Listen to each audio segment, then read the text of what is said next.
Pour les têtes couronnées, la semaine a été chargée. Découvrez tout ce qu'il ne fallait pas rater.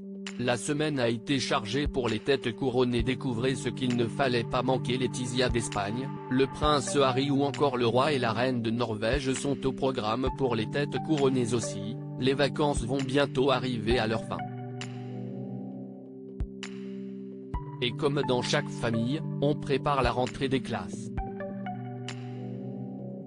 Pour la princesse Léonore d'Espagne, fille de Laetitia et du roi Felipe V, son premier jour dans l'Académie générale militaire s'est déroulé ce jeudi 17 août.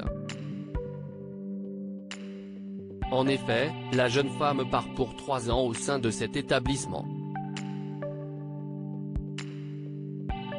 Et c'est entourée par sa maman, la reine Laetitia d'Espagne que l'étudiante a fait sa rentrée. Sous 40 degrés, mère et fille se sont réunis sur le parvis de l'école. Puis son père, vêtu en tenue militaire, a rejoint sa fille. Un moment très émouvant pour toute la famille. Pour le prince Harry, ces derniers jours ont également été studieux. En effet, Netflix a dévoilé les premières images du nouveau documentaire sur le duc de Sussex. Intitulé Art of Invictus, il met en avant le parcours d'un groupe de participants aux Jeux Invictus, cet événement sportif, créé par le prince Harry lors duquel les vétérans qui ont été blessés mentalement ou physiquement sur les terrains de guerre peuvent participer. On peut ainsi y découvrir un extrait du discours de l'époux de Meghan Markle.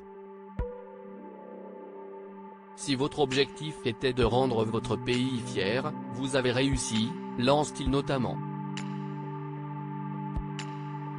Si votre objectif était de rendre votre famille heureuse, alors vous l'avez atteint. Vous êtes des gens avec de la substance, avec de la résilience, vous avez le cœur d'Invictus. Le roi et la reine de Norvège au chevet des sinistrés en Norvège. Cette fois-ci, la situation est dramatique.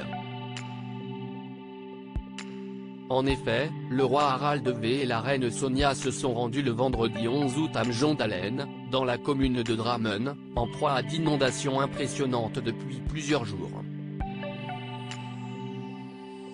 Les pluies torrentielles ont entraîné des glissements de terrain.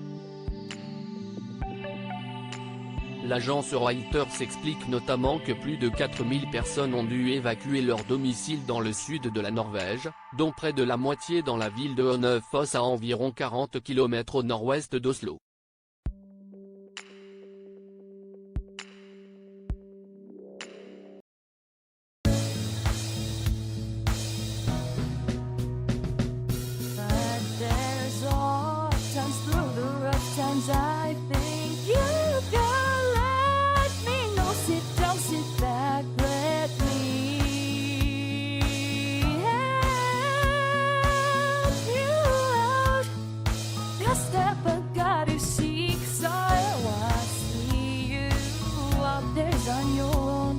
But